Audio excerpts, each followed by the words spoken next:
What's going on, everybody? Matt in the hat, Keller Williams Diamond Partners. You are tuned in to the hot list. We are talking and getting ready to jump into episode number 263. Hard to believe that we are that far along after this many years. And in the hot list, we discuss hot properties as they come on market and hot topics from you, the listeners and watchers, in the form of a question of the day.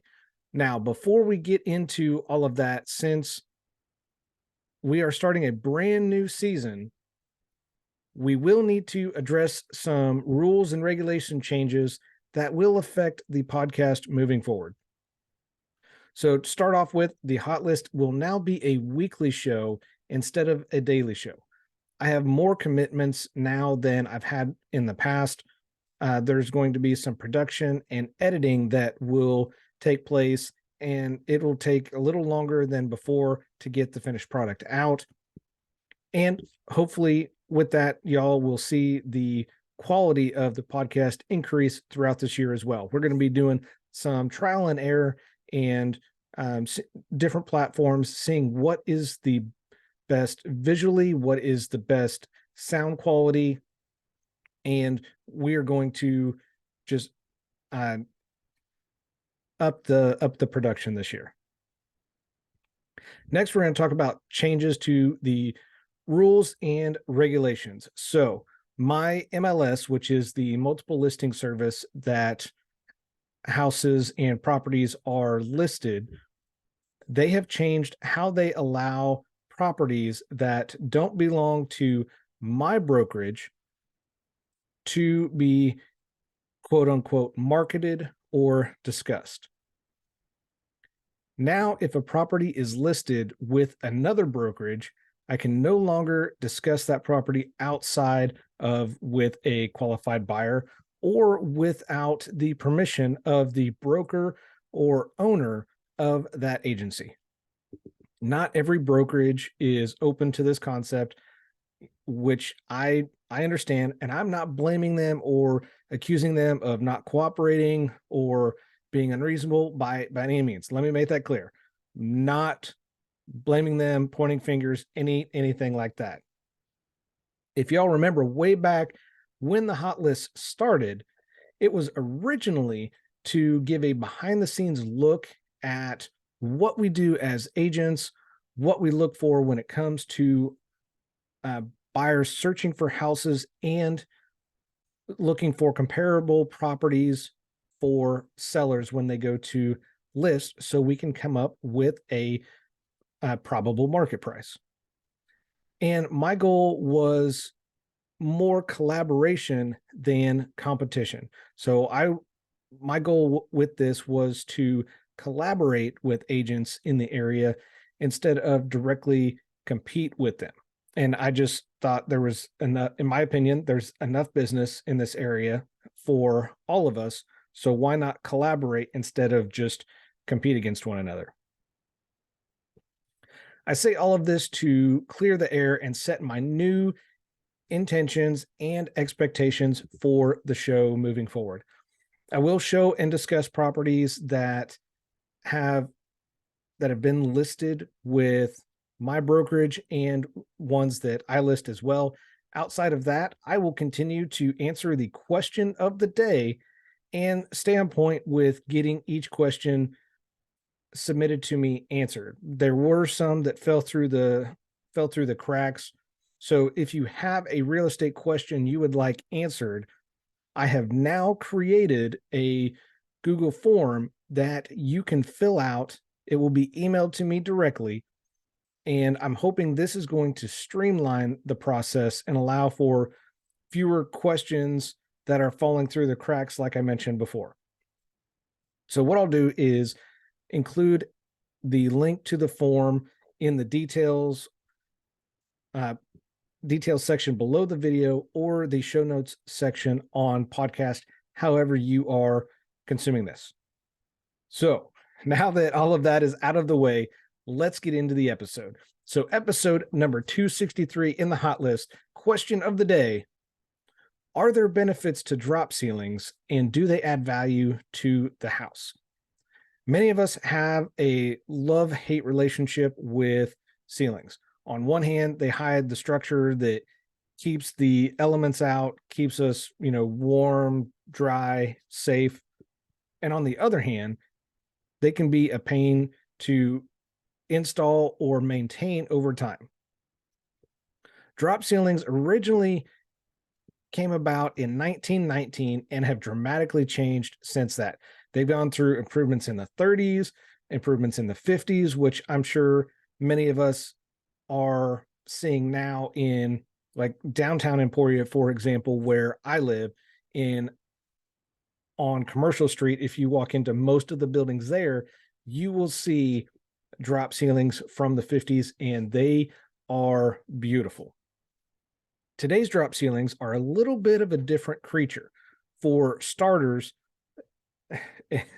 and I do this intentionally. For starters, people hear drop ceiling and they picture an office setting or a classroom, because they picture those 2-foot by 4-foot white styrofoam rectangle in a grid pattern.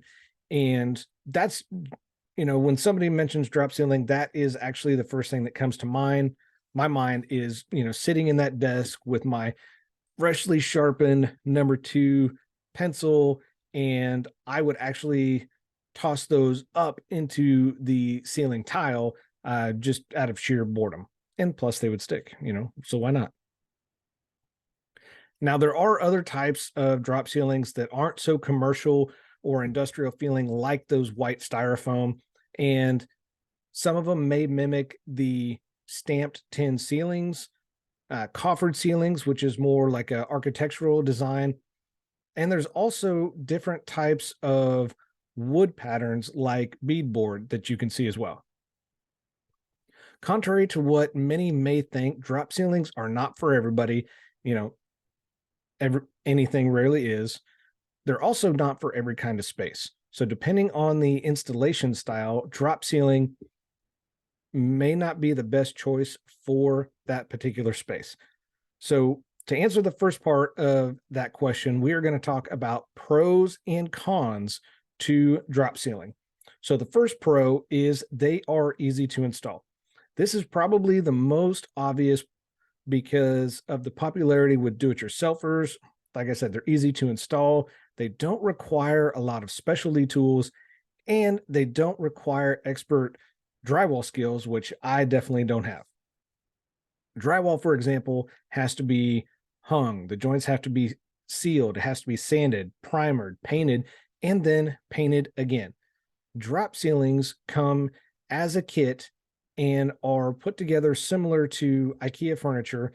So as long as you follow the instructions, you should have what looks like a ceiling or the ceiling that you're expecting.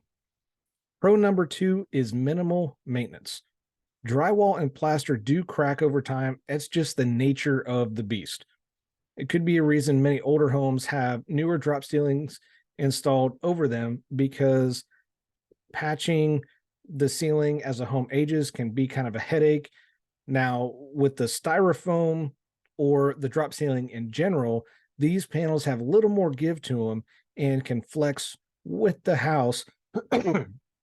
Excuse me, can flex with the house as it moves or settles over time. Just a side note in the maintenance category here, the drop ceilings can hide pipes, ductwork, wiring, things of that nature. So if you do need to do any maintenance or updates, that is absolutely an option, because people will typically choose a drop ceiling because it hides these, but also because it still allows them access to those items if they need to do any updates, remodeling, instead of having a solid piece of sheetrock that you have to cut into, not knowing what's on the other side. And the third pro we're going to talk about, they do provide a small amount of insulation. This is based on the type of drop ceiling you choose.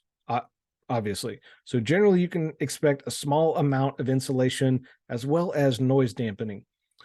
The noise reduction is actually achieved by applying a fiberglass insulation to the drop ceiling tile and provides a much quieter room with sound barrier protection.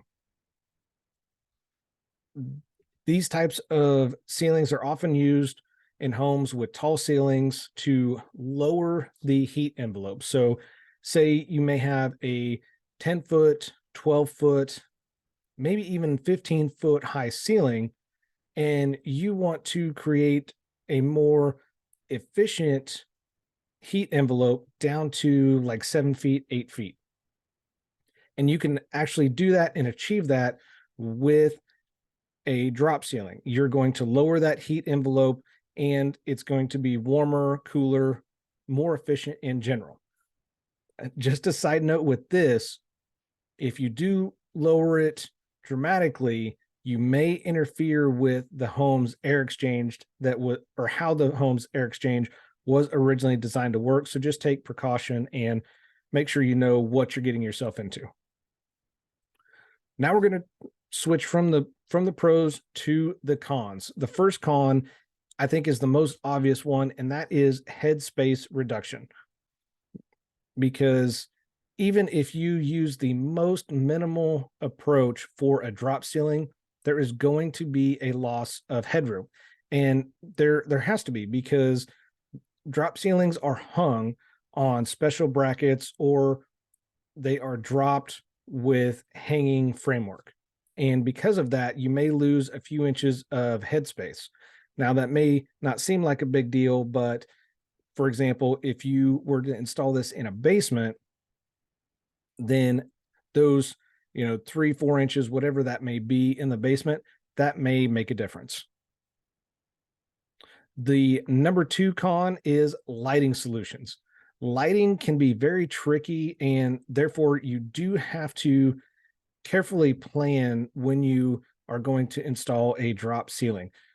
With the tiles, part of the nature is there tend to be gaps present with those. Even if there is just a few inches worth, mounting lights can require a great deal of planning and care, because you don't want to put too much pressure or stress on the framework. You don't want to cause it to sag, and you just have to, you may have to get some special supports for lights, or choose a different lighting style when a drop ceiling is in place. You may also actually have to design the lighting if adding a drop ceiling in an area that has never had a drop ceiling before. Go back to that basement example. So you may not only lose some additional headroom in a basement because you're installing lights, but if you've never had a ceiling there before, you have to plan where you're going to have those lights so you can get the most efficiency out of it. And finally, the number 3 con on here is they may deteriorate faster. Overall, drop ceilings don't last very long compared to plaster or drywall. They do tend to sag and show discoloration or stains over time. This is where the maintenance that we talked about earlier can play a role and help extend the life of it. For example, if there's some type of leak in your roof or maybe the floor above the ceiling, you'll notice it sooner rather than later, because the tiles are quickly going to turn brown. And since it's almost impossible to remove the stain, you are better off just replacing the tiles instead of trying to get the stain out and save it. So that's it. There you have the pros and the cons of each side. So back to the original question, are there benefits to drop ceilings? Yes, we covered some of those as well as some of the cons. So, there was 3 pros that we talked about, 3 cons we talked about. So it's ultimately up to you. Now, the second part of that is, does it add value? Well, it may add value because if you're putting it in, so let's go back to the basement example. It may add value because if you're installing it in an area like a basement where there has not been a ceiling before, and now you have more finished square footage of the house, yes, that can add value to the house overall. At the same time, depending on what you use, if you use the standard styrofoam tiles, it may give off kind of a cheaper feel than what you're doing and may not add as much value as you think that it would add. Of course, there are ways that you can dress up the drop ceilings with some of the materials mentioned above. I personally would choose a drop ceiling in my basement for a couple reasons. It would help reduce the noise coming from the floors above because I do have a 2-story home, and I would still have access to items that I may need to get to in the future, like the water line for my refrigerator, for updates in the kitchen, plumbing lines for toilets, showers, sinks, just easy access for those, and electrical wiring for the lighting in the basement. All of that I would still personally like to have access to. So if I would install a drop ceiling in my home for that reason.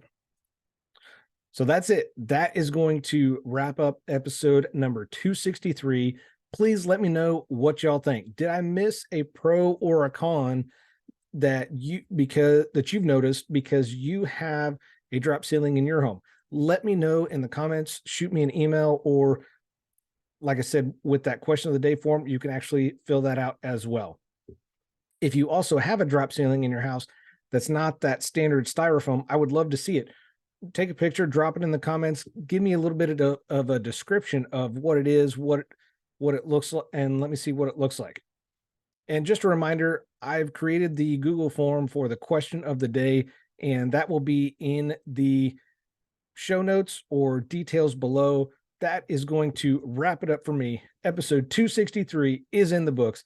Thank you guys so much for hanging out and listening to me. Again, I'm your host, Matt Johnson with Keller Williams Realty. I do this because your experience matters and should be trusted with a veteran. I hope you all have a phenomenal day, and I'll see you next week.